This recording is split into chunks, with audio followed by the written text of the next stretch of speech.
is the major component of an X-ray machine, which is used to produce X-rays. This is not a new word or term for you. At least we have heard about the X-ray tube, or we have even studied it. Those who did physics at A level, we studied X-ray tube in modern physics. Those that went through the bridging courses, we looked at the X-ray tube in atomic and nuclear physics. So it's not a new thing to you. Apart, maybe the DMR students,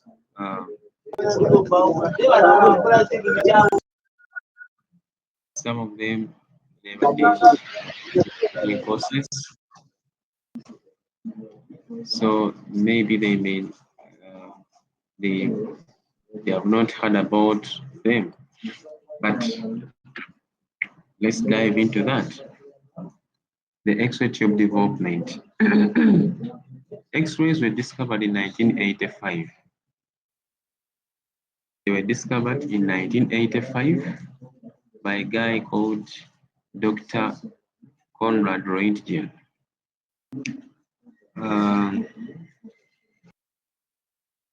The image that you're seeing on the right is one of those first X-ray tubes that were produced. And you realize that it was just a glass without even a protective housing around it, meaning that it used to produce X-rays, and these X-rays and the people around used to get exposed to these X-rays.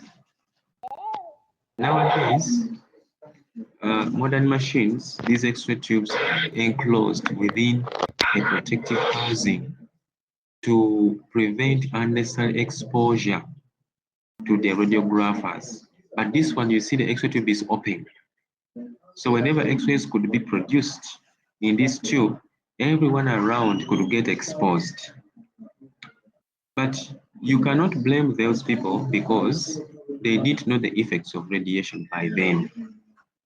They started learning about the effects of radiation a decade after, when people started some effects started manifesting themselves within these people that used to use these gadgets or devices. So there was no shielding at all. And you know, when X-rays are produced, they are produced in all directions.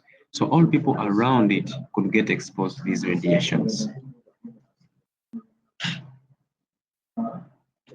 And this X-ray tube has gone through many developments. And there is a reason why the technology for X-ray tube has been changing over time. One of the reasons is efficiency of the X-ray machine, of the X-ray tube, in production of X-rays, and also heat dissipation. So this technology kept on changing such that the materials used in these X-ray tubes are efficient enough to produce X-rays, and also efficient enough to dissipate the tremendous heats that are developed during X-ray production. Because if those heats develop inside this X-ray tube and are not dissipated away, then most materials in the X-ray tube will melt. And when those materials melt, all those components melt, the X-ray tube stops producing X-rays.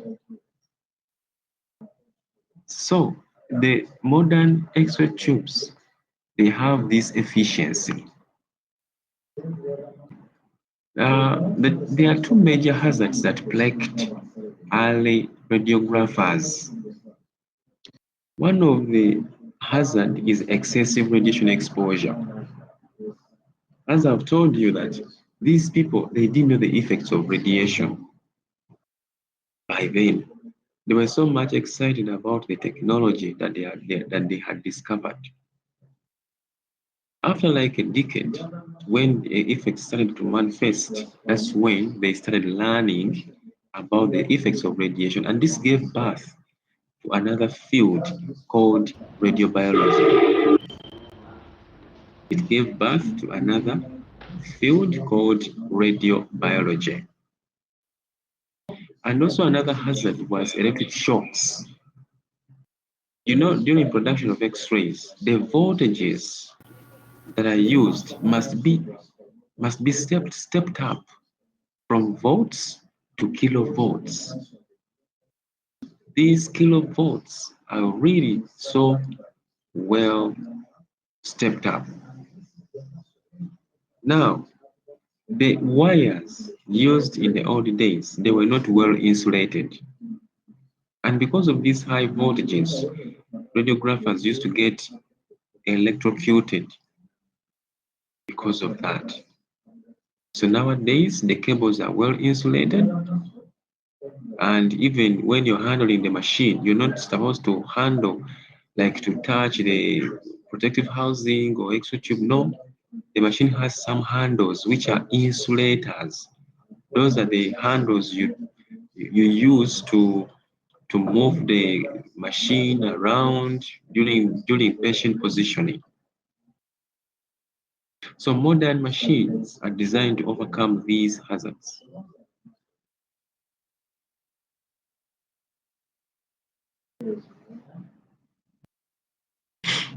Now, this is an example of the X-ray tube, modern one, but of course not really modern because there are some other new developments in the X-ray tubes different from this.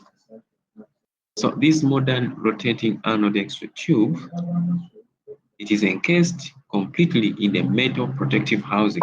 So this is a tube.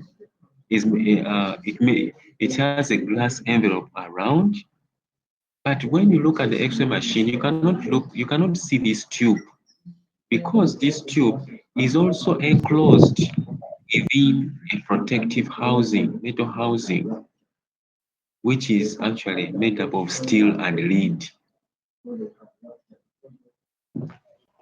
So it is rare for a radiographer or for any other people to see a tube open like this,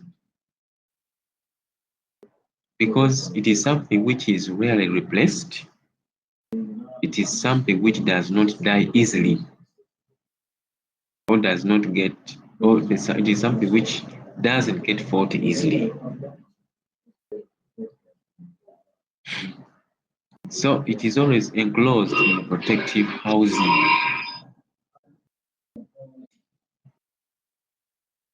So the housing provide electrical and radiation safety. The housing, we shall see the housing I'm talking about. So the modern X-ray tubes, they have two principal parts. They have a rotating anode and a cathode. And these two parts, they have functions. If I ask you the functions of these two parts, a person will say that a cathode is used to produce electrons, but a cathode does not produce electrons. Another person may say that the anode is used to produce X-rays, but the anode does not produce X-rays. The main importance of the cathode and the anode is to bring in what we call a potential difference that can accelerate electrons from the cathode to the anode, that can accelerate electrons within these two electrodes.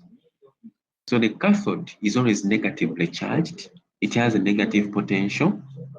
And the anode is always positively charged, so it has a positive potential. These two potentials, the negative and the positive, gives electrons kinetic energy to accelerate and move away from the cathode to the anode. On the cathode, there is a filament. This filament is the one that is used to produce electrons. So a small current goes through a filament.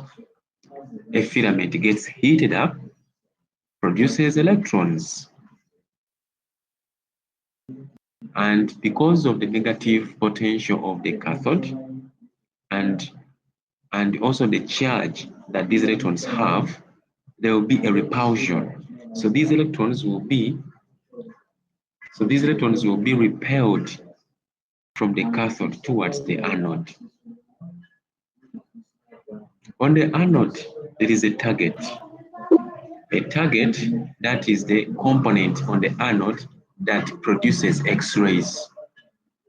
When electrons are accelerated from the cathode to the anode, they hit on the target on the anode, and then this target produces X-rays as a response.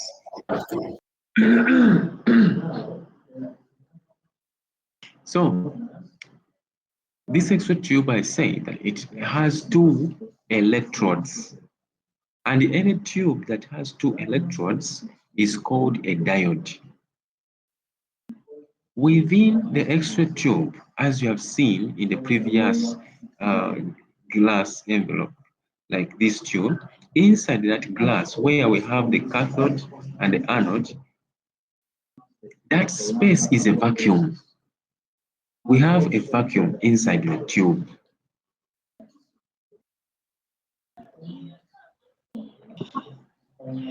And this vacuum plays a role.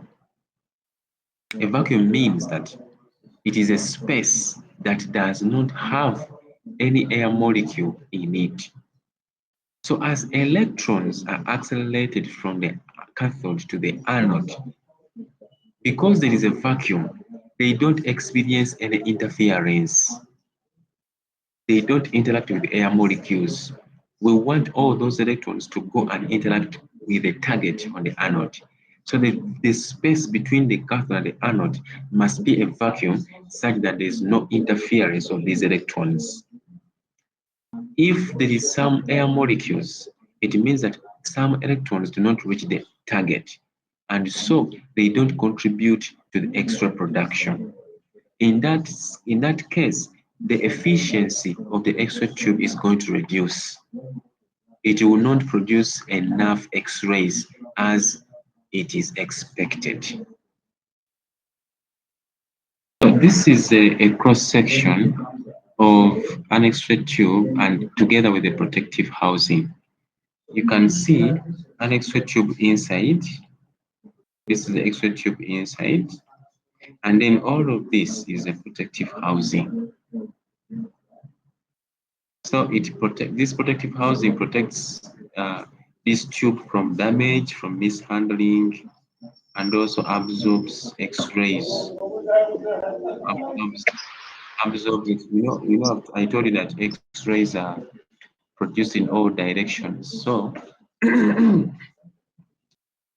it only allows part of it to go through an open window, but all other X-rays that go in other directions are absorbed.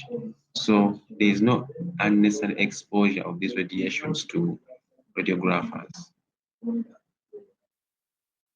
So this is the how the X-ray protective housing is. It looks like it is a cylinder, and these are the handles that you're supposed to use to adjust the X-ray machine. Don't touch this X-ray machine on the protective housing or on any other thing.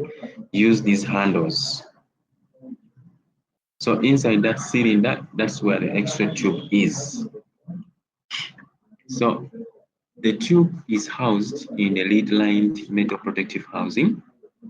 The X-ray photons are generated isotopically in all directions. I've told you that X-rays are produced in all directions. So the housing is designed to limit the beam to the window. It is only X-rays that go in the direction of the window that will be allowed to exit the protective housing, and those X-rays are going straight to the patient. They are going straight to the patient or to part of the body, to part of the body that you want to examine. But other X-rays in other angles, for them, they are absorbed within the protective housing. The housing is designed to minimize radiation outside the window or outside the port. So the tube can not have more than 100 milliröntgen at 1 meter. So the housing is always tested for leakage of radiation. And during testing, we make sure that at 1 meter away from it, the leakage, if any, shouldn't exceed 100 milliröntgen per hour. Shouldn't exceed 100 milliröntgen per hour for us to make sure that we are on the safe side. Okay. The housing also provides mechanical support and protection from damage. That X-ray tube is delicate, so the protective housing is there to protect it from damage, from mishandling during workflow. On some tubes, the housing also contains oil. Actually, not on some tubes these days, but on all tubes, the housing contains oil that provides more insulation and thermocushion. We all know that oil is an insulator, and also oil has a very high specific heat capacity. So it is a very good fluid that extracts heat from another substance and it keeps it for some time. On the anode, there are tremendous heats that are developed there. If these heats are not taken away, the anode or the target can melt away. So this oil will always circulate within the anode stem to take the heat away from the anode, such that there is no melting of the anode or target. So you as a radiographer, never hold the tube during an exposure, because during exposure, the volts which are running through this machine are in kilovolts. So if there is any damage to the cables and that damage is in contact with this machine, you can get electrocuted. And also never use cables or terminals as handles. Don't use cables connected to this machine or terminals as handles when you're positioning the patient.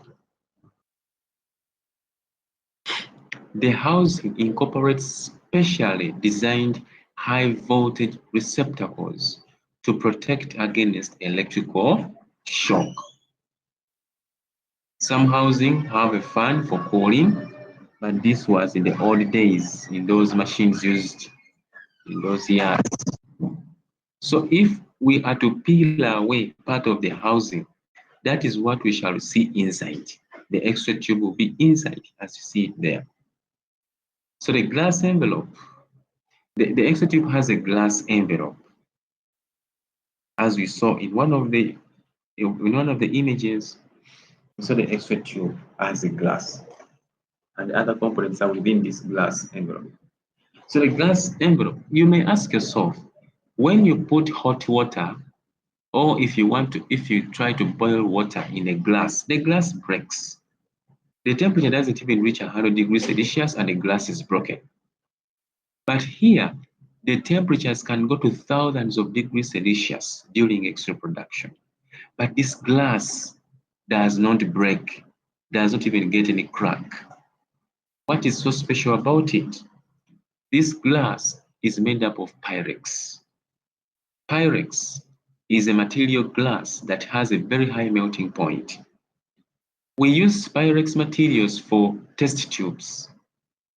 I know most of you have done biology before, and even chemistry, whereby we used to heat some elements, they change color. You know those experiments, testing for starch.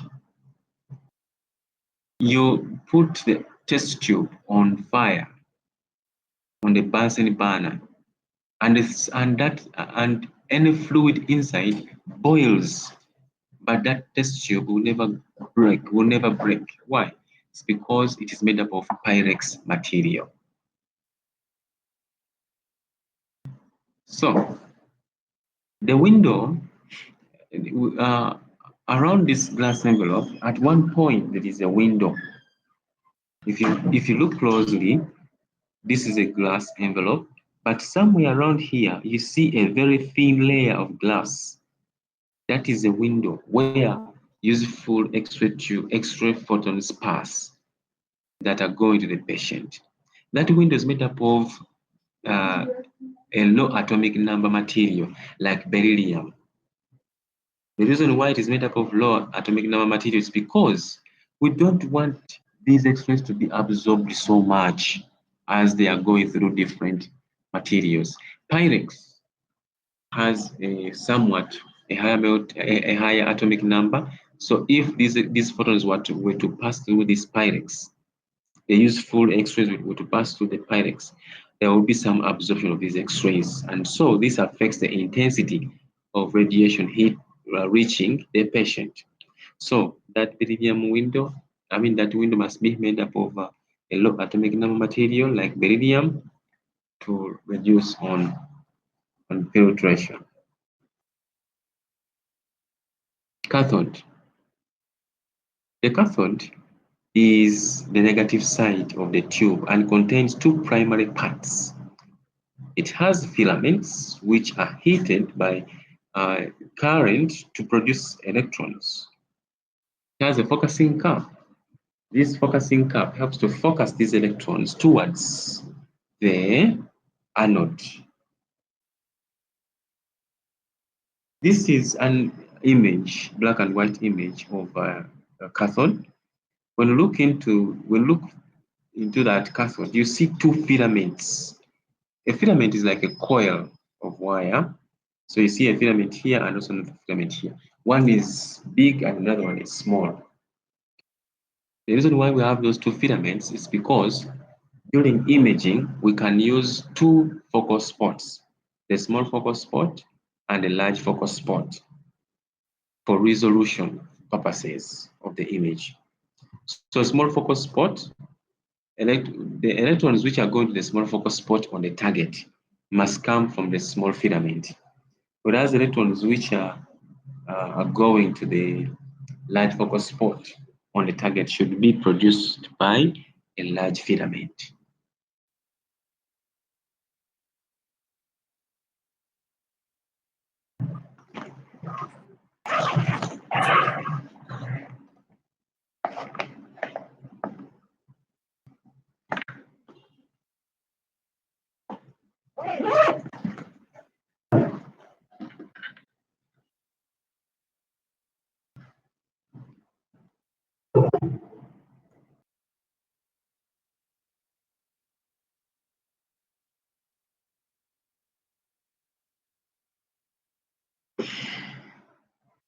Okay, just a moment.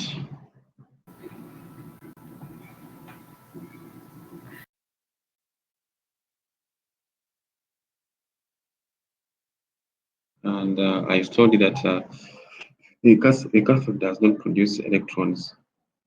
It is the filament in the cathode that produces electrons. So and we have seen that on the anode, we have two filaments.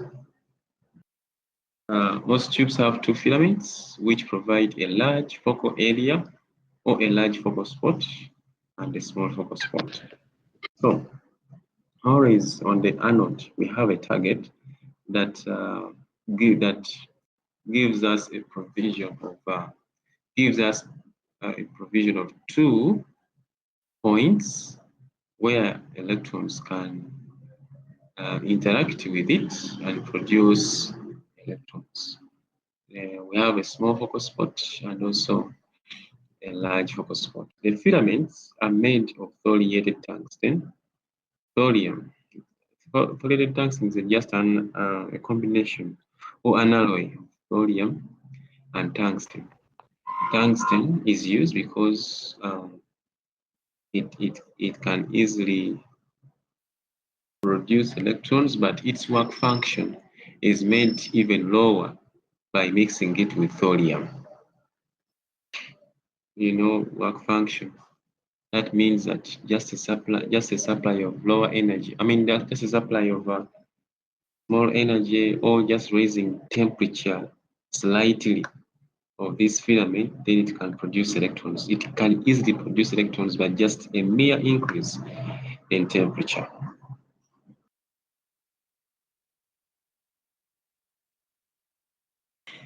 A close look at the cathode together with its filaments. You can see them there, a small and a large filament.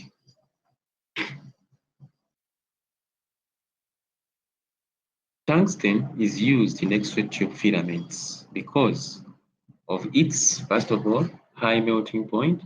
The melting point for tungsten is about 3,410 degrees Celsius. So even if temperatures rise, they may never reach the melting point of tungsten. Or sometimes they do, and this tungsten keeps on melting away. With the time it melts, but it can't melt in one go. So it has to be some long period of time. And also tungsten is used because of its comparatively low work function. And you know the reason why it has a work function? In this case, thorium reduces it even more. So it emits electrons at low temperatures. It has a high tensile strength, can be coiled without even breaking. So it's flexible, can be turned into a spiral, and the highest tensile strength means it can't just easily break. Electrons are produced by thermionic emission when a current of about 4 amperes or higher goes through this filament. When a small current goes through the filament, because of its high resistance to flow of electrons, the heat develops or the temperature rises. And as the temperature rises, it produces these electrons that are accelerated after.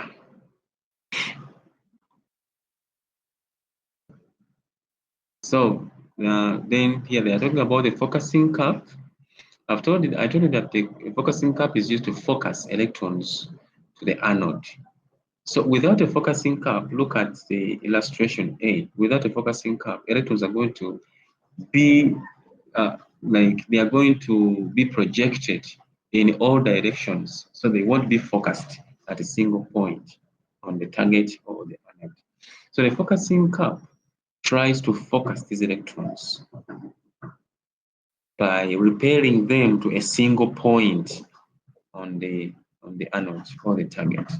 So this focusing cup is made up of nickel and it houses the filaments. The focusing cup has a negative charge so that it can condense the electron beam to a small area of the target. A closer look at them, that's what I have been explaining. The current that flows through the filament is called the filament current. You know there is a current which flows through the entire X-ray tube, and there is a current that flows through the filament itself. The current which flows through the filament, it is there to heat the filament such that it produces electrons. The other tube current flows because of electrons flowing from the cathode to the anode. You know, where there is electron flow, there is current flow. Current cannot flow without flowing of electrons. So one is a tube current, which is as a result of electron flow from the cathode to the anode, and another one is a filament current that goes through the filament to heat it up and produces electrons. So the filament current is resulted from applying a low voltage across the filament. When the X-ray machine is turned on, a low current flows through the filament to warm it up and prepare it for the big thermal jolt necessary for X-ray production. We are together, members. Are we moving on smoothly?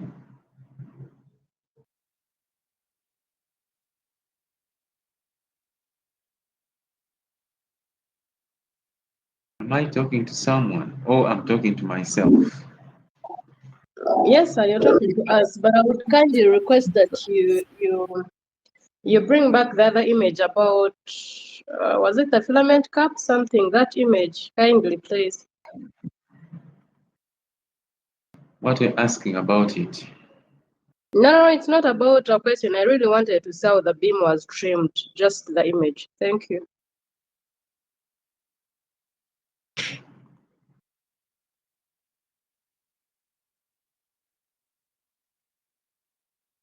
Is there any other question, like anyone to ask?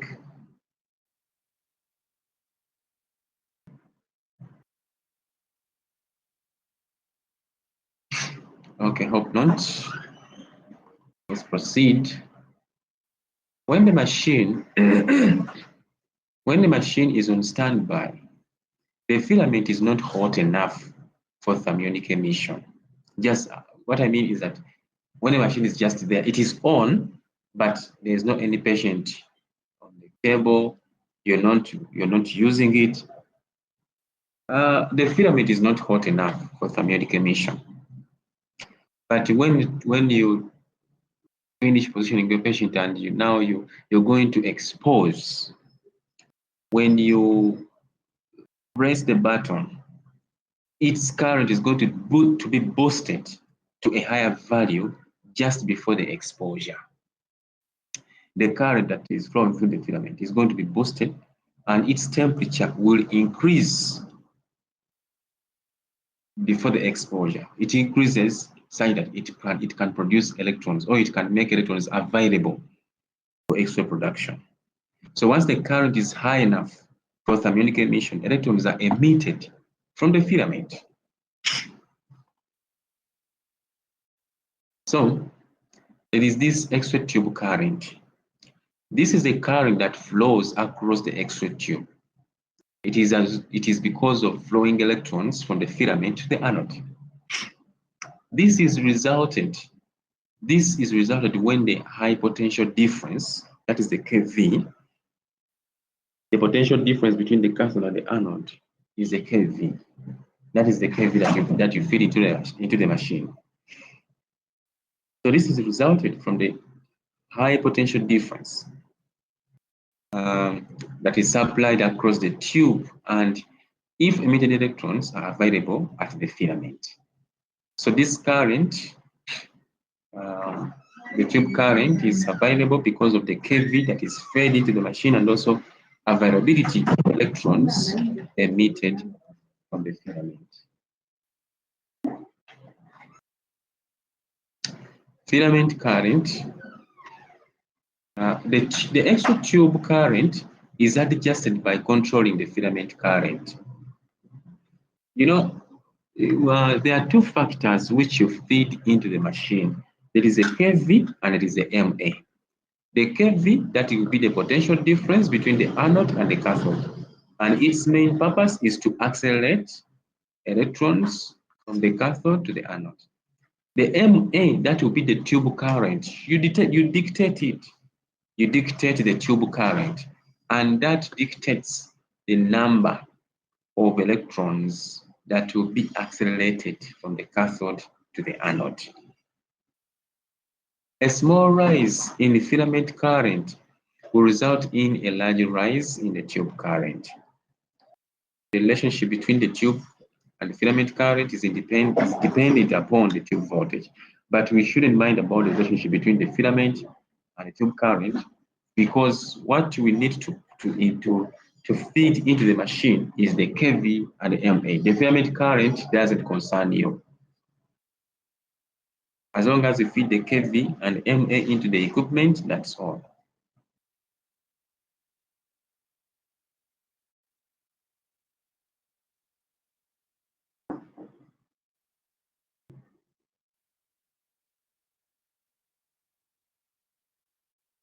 So the anode,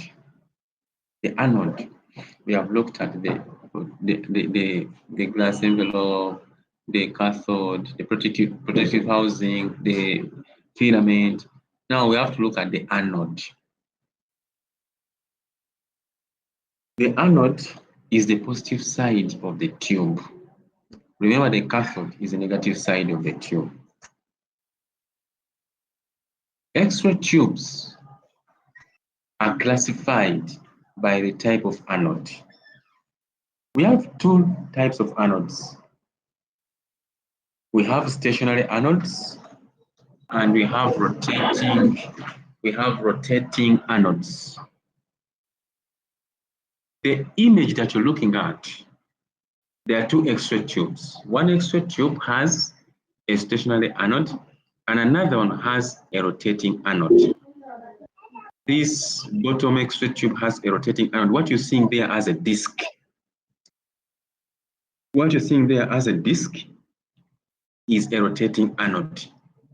Whereas that image on top, you don't see a disc anywhere, but we see an anode somewhere here. It is stationary. Now, what makes these two different? This rotating anode rotates as you're making an exposure, just like a car wheel, that wheel of the tire. It rotates as you move the car. So also, when you're making an exposure, this disc rotates. It rotates. Whereas the stationary anode does not rotate. So for the stationary anode, it means that always X-rays are hitting the same point. They are interacting with the same point on the target, always. And that means that the temperature is limited to that point. Temperature development is always at that point. So stationary anodes do not last long. They do not last long because they are not good heat dissipators. Always electrons are hitting the same point.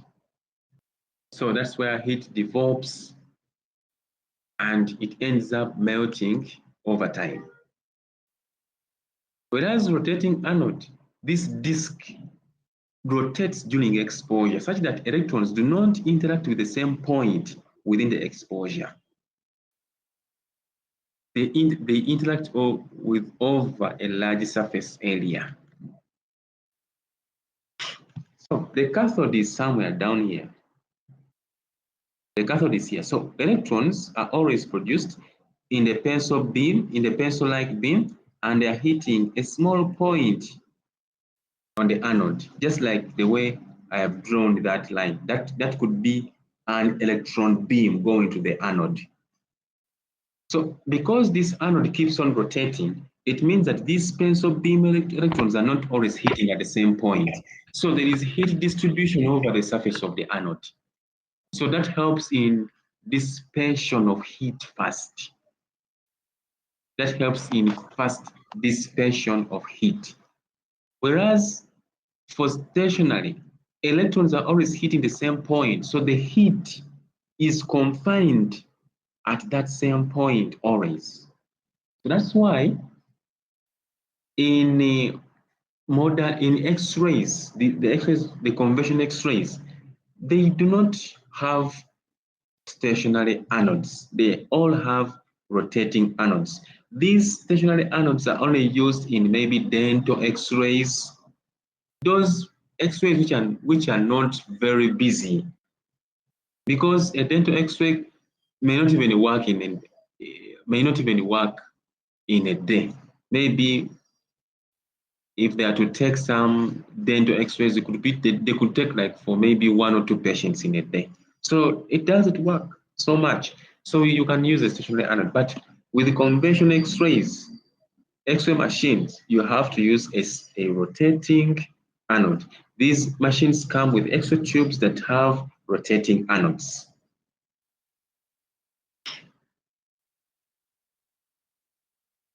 Stationary anodes are used in dental x-rays and some portable x-ray machines where high tube current and power are not required. The tube that the x-ray tube for stationary and portable and dental x-rays, they can go up to 80 kV, and the tube current can go to up to about 15 mA. They have long exposure times, so they don't really need the higher power.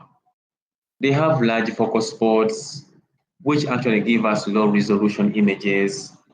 Heat is confined to a small area, which makes this target to melt over time.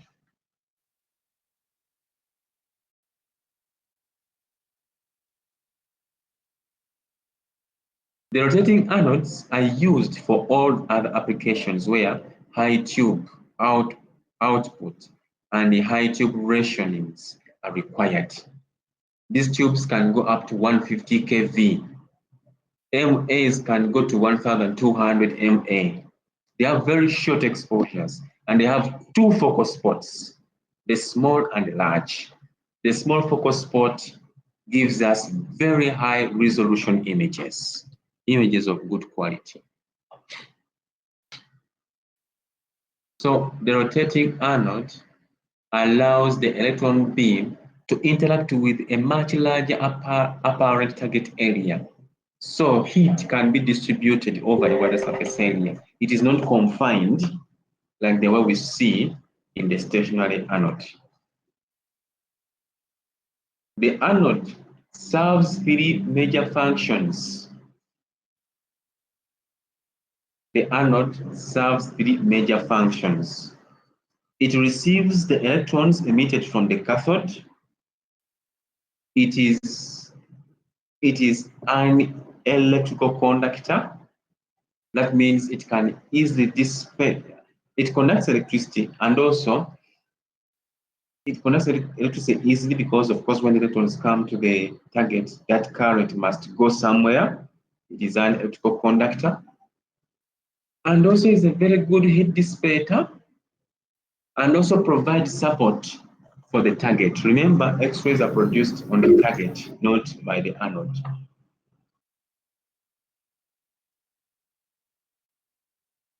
The anode must also be a good thermal conductor to dissipate heat away easily.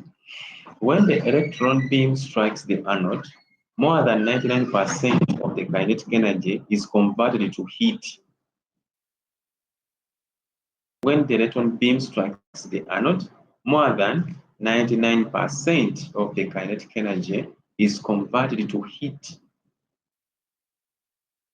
So that means only 1% of the energy is converted into X-rays. So 699 is converted into heat. So you realize how tremendous these heats can be. So the materials used to make up the target, the anode, must be materials that are good at dissipating heat away from themselves. The target is on the anode. It's made up of tungsten, rhenium. I asked you. Just like, yes, it of ask.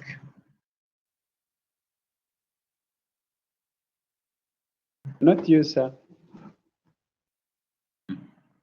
Okay. Just like a filament is made up of foliated tungsten, the target is made up of tungsten rhenium. Tungsten is used for three reasons in the target.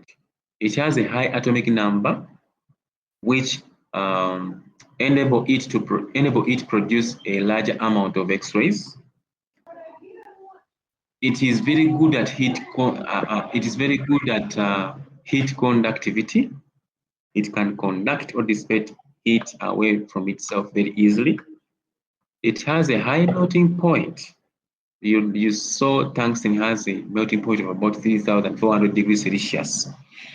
So with these tremendous heats, this material must be of high melting point, not to melt away easily. Rhenium is used to increase the surface properties to minimize the pitting and cracking of the target.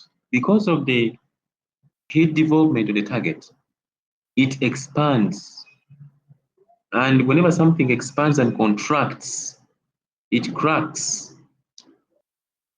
Some of you that have houses at home that have iron sheets roofing without a ceiling, when it is too hot, these iron sheets expand. And when there is a cloud that comes and covers this sun, you hear that sound which is made by the iron sheets, meaning that they are losing temperature, they are losing heat, where they are dissipating heat away, and they are contracting, going back to their original size. So that expansion during heat and the contraction during dissipation can result into this target to crack. But because it is combined with rhenium is resistant to cracking during expansion and contraction. When the exposure button is depressed, the current is applied to the tube that produces a magnetic field that starts the rotation of the anode. The anode will start to rotate. The rotor in the rotating part of the electromagnetic induction motor. The rotor is the rotating part of the electromagnetic induction motor. So these anodes can rotate, or they can spin to speeds of about 3,400 rotations per minute. If it comes to anodes used in CT machines, that is computer tomography machines, the speed can go up to about 10,000 rotations per minute.